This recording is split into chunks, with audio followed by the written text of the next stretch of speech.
I'm Avaris Arcade, back with the Winter Tower. Last time, Ekaterina was lost in the woods under a strange curse. But after fighting through it to survive some wolves, she was beset by a bear, and barely managed to flee. Fortunately, Alexis arrived with Shadow, her horse, to help get her to safety.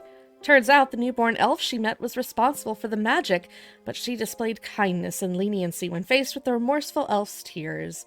Alexis and Ekaterina appear to be getting closer. He even pranks her with some cookies. Unfortunately, their nice night is interrupted when her evil stepbrother has arrived outside the tower with a contingent of knights and calling her a criminal. Clearly, some lie has been perpetrated against her back home. However, she may not be able to ignore Igor's demands because he has a hostage. Let's see how the situation develops. Igor snapped his fingers, and Romanoff was dragged out from amongst the soldiers, bound in ropes. How dare you take Romanoff? Hostages already? Man, you are evil. He looked disheveled and tired. Poor Romanoff. His usual tidiness was gone. You crafty bean sprout. Getting his throat slit as a reward for 30 years of devotion to Ivanov would certainly be a wretched end, don't you agree? The knights held Romanoff by his head and placed a sword against his neck. Allow me to correct you, Igor. If you lay a finger on Romanoff, you'll never step foot on these grounds. You have it all wrong. The life of your dear old Chamberlain is in my hands. If you don't open this gate straight away and drop onto your knees... Don't kid yourself. How long do you think you'll last out there if I don't let you in? It appears you've marched all this way without stopping to sleep. Aren't you and your men at your limit? Catty, there is a limit to how much rudeness I will tolerate. Do not irritate me any further. I demand that you come out this instant. Get down here! Igor screamed his head off, but he was in no rush to kill Romanoff. I closed the window and whispered to Alexis. I'm their target, Alexis.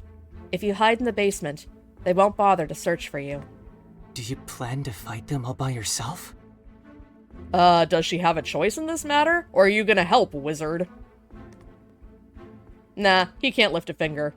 Since they have a hostage, I can't simply sit back and ignore them. Plus, running and hiding isn't my style.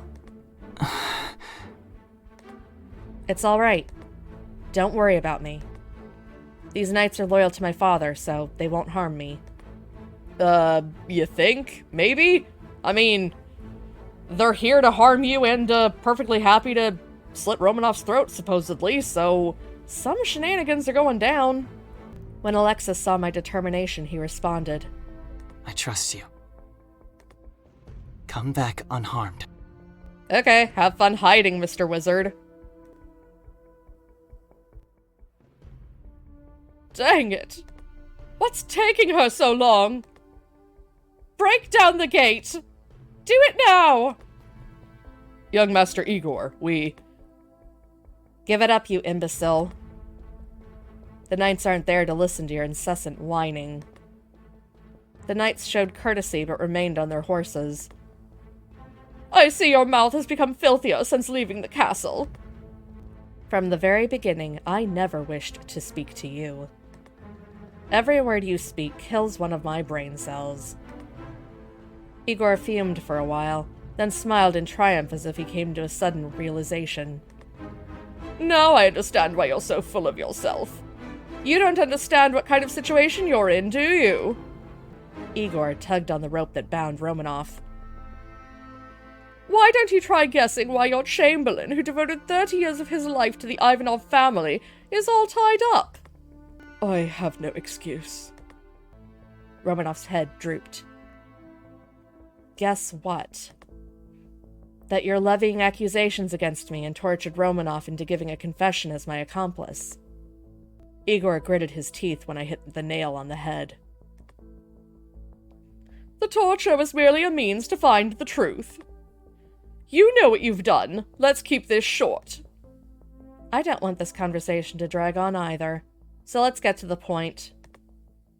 I shall let your rudeness go, since we will soon have plenty of time to talk. Your coming-of-age ceremony has been cancelled. And? Katerina Ivanova, you shall return to the castle, not as Ivanov's heir, but as a criminal. What exactly are you accusing me of? You fled after making an attempt on the reigning Lord Ivanov's life, disguising the attack as a horse-riding accident, and then stole the Ivanov family's signet ring. Don't make me laugh. Are you trying to say that I attempted to murder my own father? Do you even know? Everything has been personally testified by our father, the present lord himself. What? When Igor uttered something shocking, I felt dizzy as if I'd been punched in the head. That's impossible. Mother anticipated that answer from you. Someone deliver this to Kati. Igor snapped his fingers, and one of the knights got off from his horse to deliver a letter from Igor. It doesn't bear the family signature, but this is certainly Father's handwriting. Dear Ive, I discovered the truth of the incident recently. On God's name, I never expected my title to turn a person into the green-eyed monster. Now that the truth has been revealed, you need not complete your coming-of-age ceremony to become the heir. I have given my orders to the knights. I would appreciate it if you returned to the castle without any resistance. Your right to succession will be removed, should you refuse to return within 1 week of receiving this letter. The drops of ink smeared across the page proved Father had struggled to finish writing this. I gently folded the letter and put it in my pocket. When did Father awaken? Around 2 weeks ago. Lord Ivanov said he pretended to be unconscious in order to trick Romanoff into believing he was still powerless. I don't think he's making this up. Now do you realize what kind of trouble you're in? I silently drew my rapier. I've always wished for the opportunity to stitch your mouth closed. I suppose the time has finally come.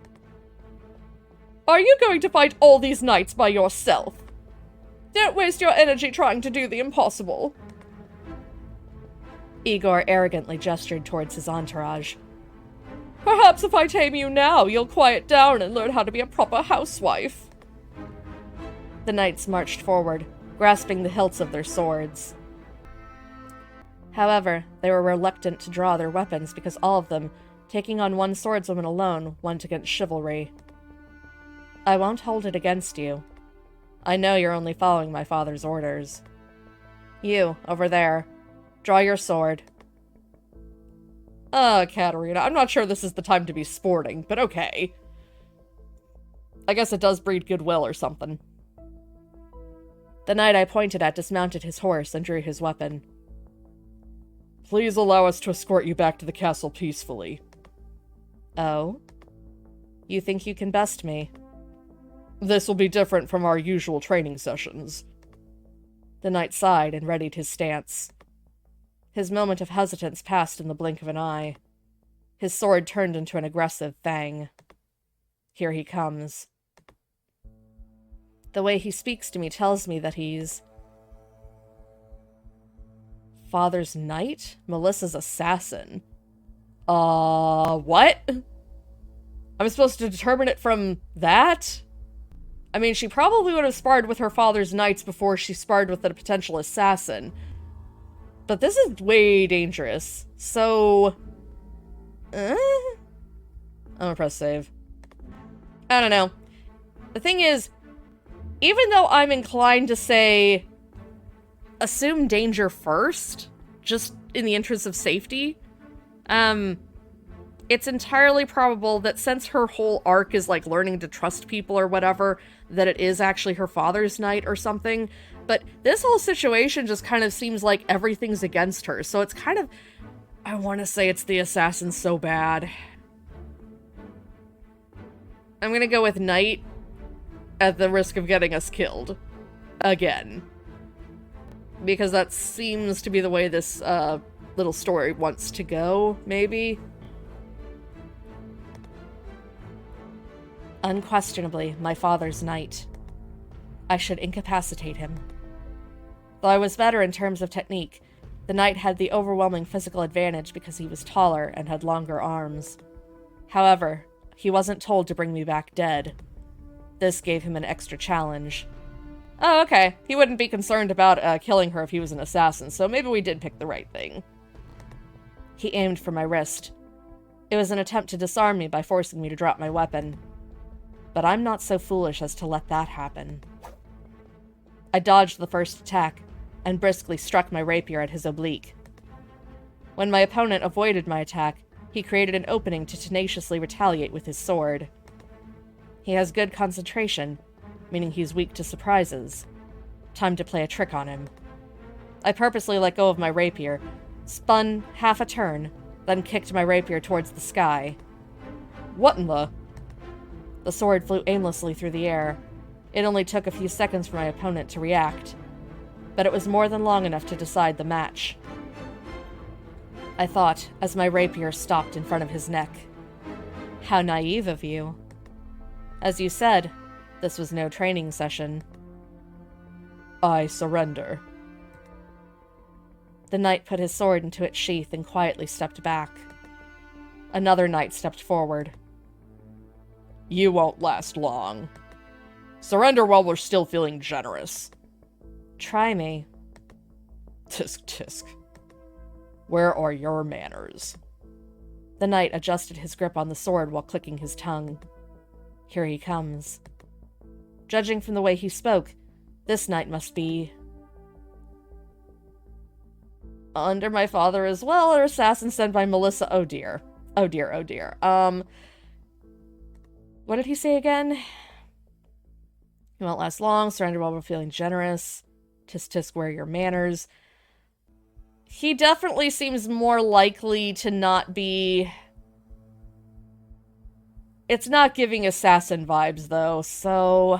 At risk, once again, of potentially getting myself killed by not recognizing the assassin, I'm gonna say he's probably under the father as well.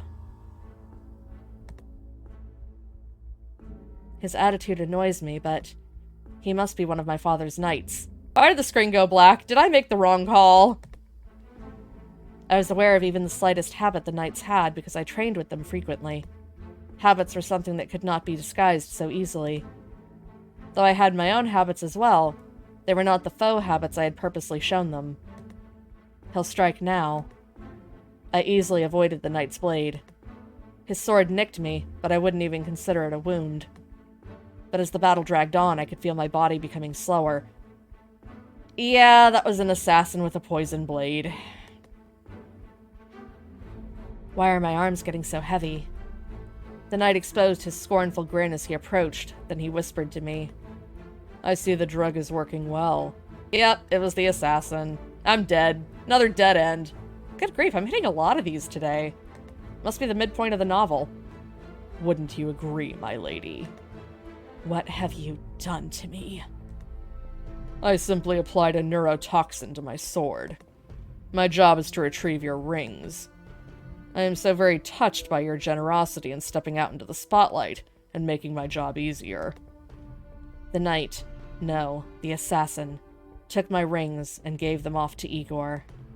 I tried to keep my eyelids open, but my body was already paralyzed. If only I had realized who he was sooner. Bad ending. Misconception. The atrocious assassin. So sometimes not being trusting is good, actually. Gosh darn. Atrocious assassin. So there's an achievement associated with every bad ending. Neat. Yep, this guy's an assassin. If I were Melissa, I would have hidden an assassin amongst the knights. Judging from his rude attitude, it must be him. As anticipated, the assassin attacked me with moves that wouldn't be taught in knight training. I quickly ducked to avoid his blow and went straight for his leg. Urgh! The wounded assassin regained his composure. With a menacing expression, he drew a dagger that had been hidden below his wrist armor. I can't let that dagger nick me. A strike to his dagger forced him to drop the weapon. I immediately subdued him and pulled his helmet off. The knights around me gasped. You don't know him, do you? Neither do I. Father wouldn't have ordered you to kill me. Am I wrong? I shoved a piece of cloth in the assassin's mouth to stop him from attempting to end his own life. This is strange. The knights finally realized that somebody had hidden an assassin amongst them. They turned away from me and pointed their swords at Igor. I'm so glad in RPG land that everything is solved so handily and neatly. Because, in theory, finding an assassin among the group doesn't really change too much about the actual situation, though. Their mission is still to drag her back. Let Romanoff go while I still have the patience. Instead, everything just works out. How nice. How nice. And I assume Romanoff just joins our merry crew of people at the tower? I assume that's what happens. And this was Chapter 7, Cacography. Bad handwriting or spelling. Cacography. Neat. Igor, feeling cornered, pulled his longsword out of its sheath and pressed the blade against Romanoff's neck. Never mind, nothing is resolved. Darn you! Don't come any closer! You must have guts if you haven't surrendered yet. I'll give you that.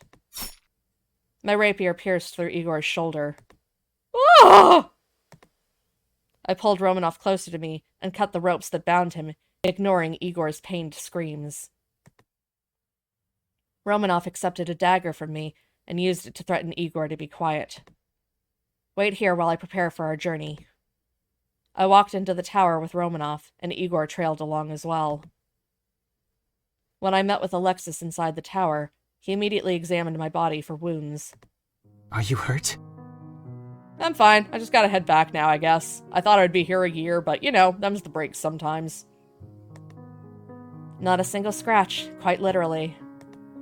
Igor forgot about the situation he was in, and flipped out the moment he noticed Alexis standing beside me. Who is this scoundrel? Were you with another man without telling? Romanoff.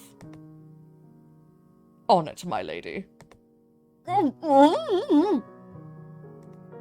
Romanoff skillfully muffled Igor's mouth. I beg your pardon, sir. How shall I address you? I'm Alexis Yevgenyk Strelnikov.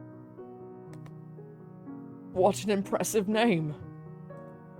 Please, call me Romanoff. Pleased to meet you, Romanoff.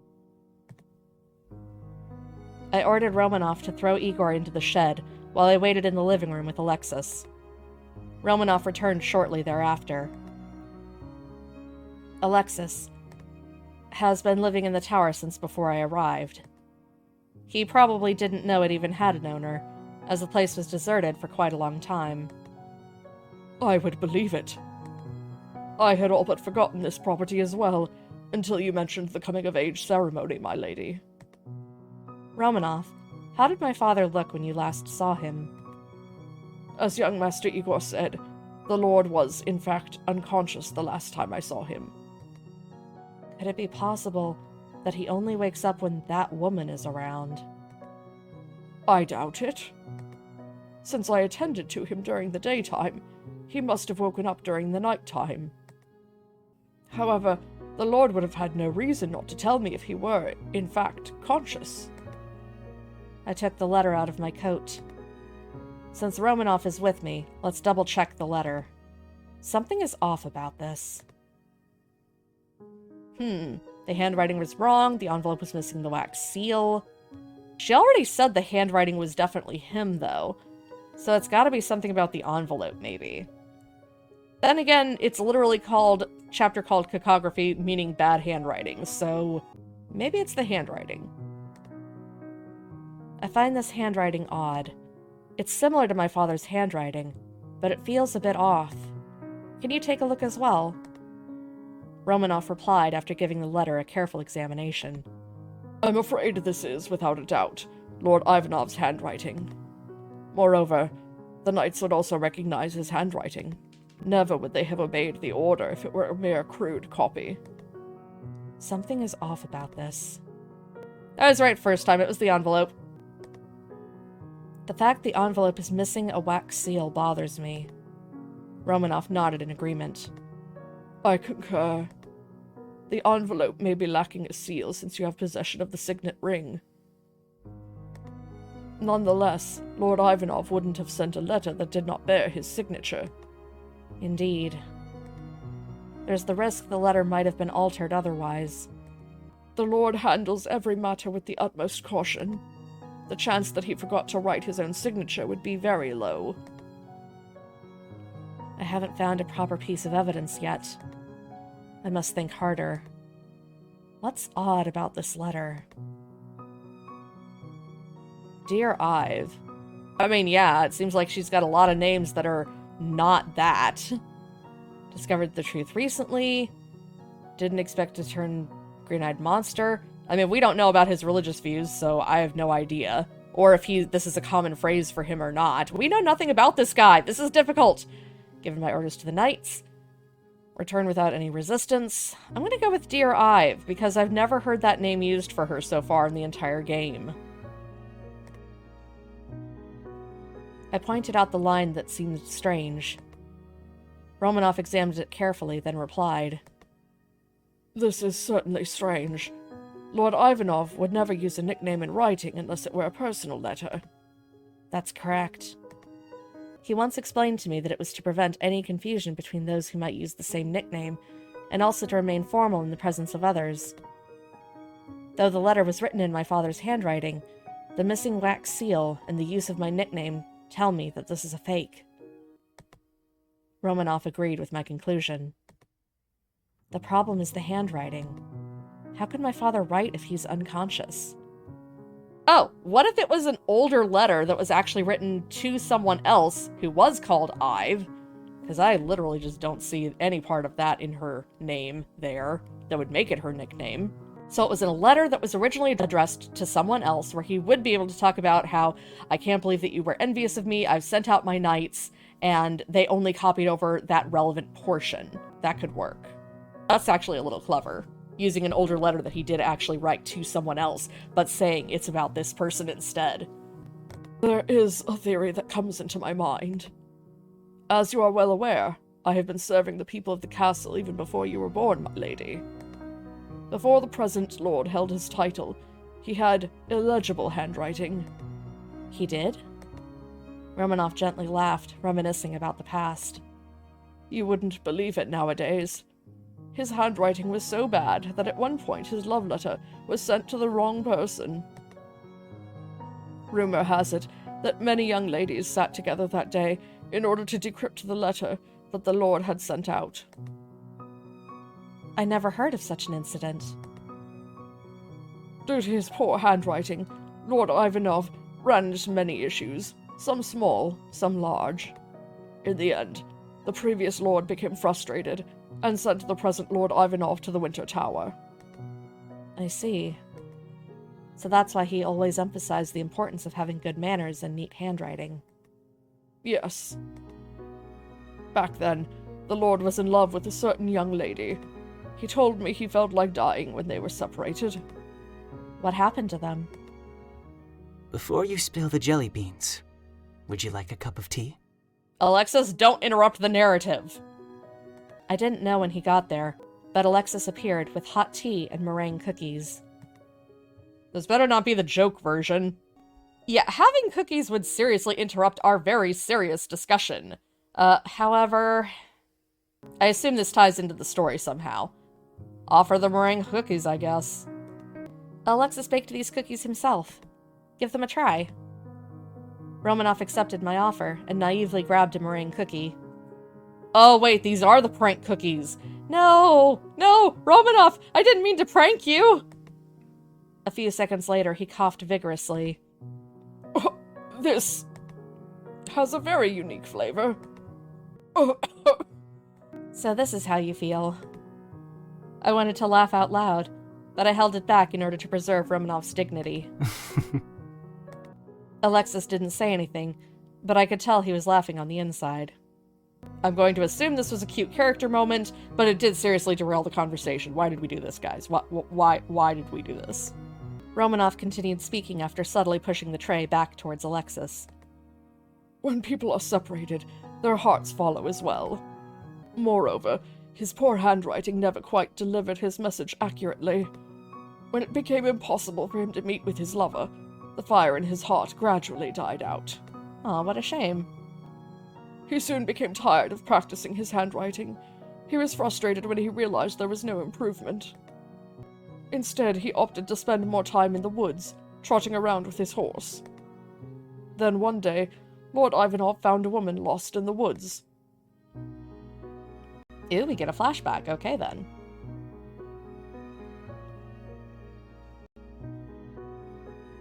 Pretty.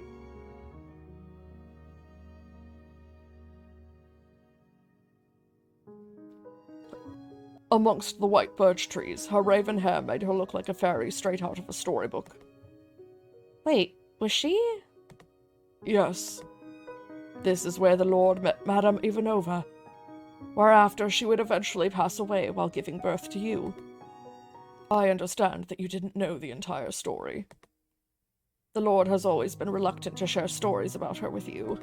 He simply told me they met by chance while my father was out for a walk.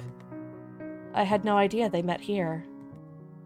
He quickly fell in love with the fair lady who looked mysterious enough to be a fairy. Well, if she was around the Winter Tower, maybe she was.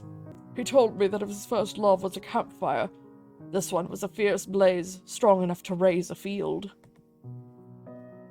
Alexis listened attentively, nodding at Romanoff.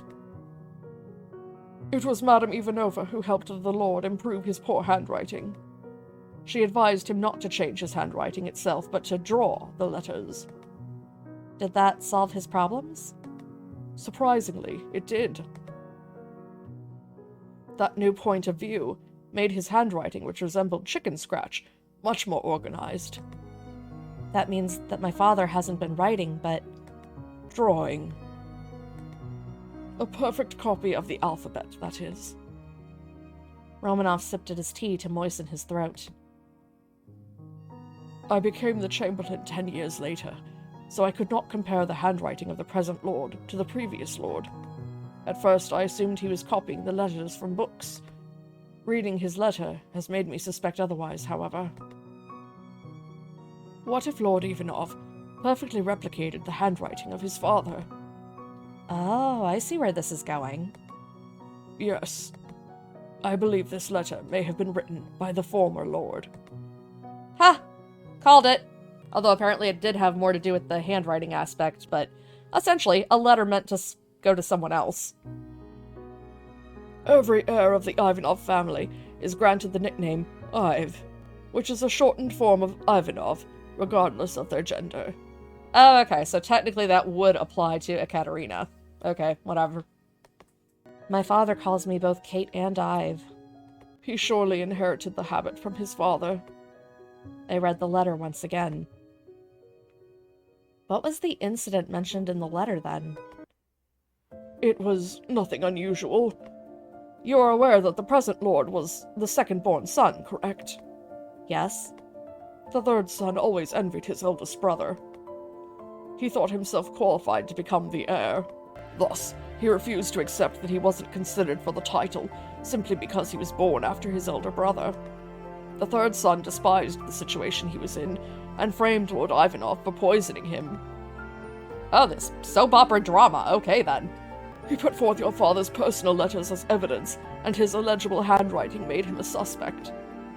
The enraged previous lord sent the present lord away to the Winter Tower. With less competition, the third son began to try to impress the previous lord. However, their father was disinterested in allowing the third son to compete for the position of heir. Having felt intimidated, the third young master killed his elder brother, disguised it as an accident, and framed up his youngest sister for the crime. That was the wrong decision to make, because the previous lord favored his first son. Your father was only faced with banishment. How did he become king, then? Good grief, the twists and turns in this story. His younger brother, on the other hand, was executed in the same way he had killed their elder brother. By poison. Nice. The youngest sister went into shock due to this, and hurriedly left the castle after getting married. What a tragedy. I figured the family history couldn't be as perfect as it seemed. I can understand why my father was reluctant to talk about his youth. This is also the reason the Lord hasn't announced his final decision on the next heir. Because he's worried that Igor and I will end up like he and his siblings did. A little late for that, to be honest. As you say, he witnessed firsthand what a person is capable of in the name of greed. I simply thought he was trying to respect my independence. That might have been partly the reason, too. At the end of the day, you are left with more choices because young Master Igor is here. Oh, come on, as if Igor is a choice. I put the letter back into my pocket. My job here is done. I shall return to the castle. Siren might hold my father hostage. I should make use of Igor to the best of my advantage. Romanoff will arrive at the castle in no longer than 5 days.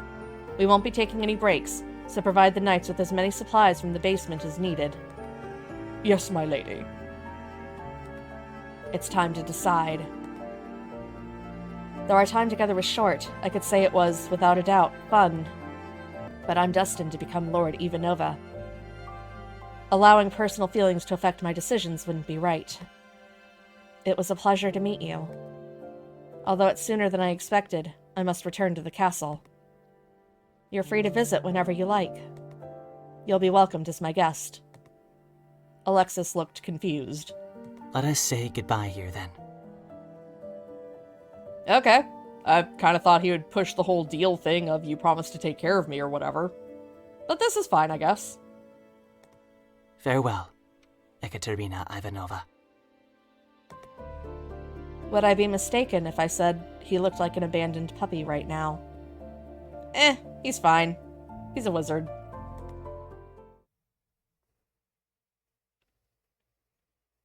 Chapter 8, Promise. I'm almost surprised that wasn't the ending.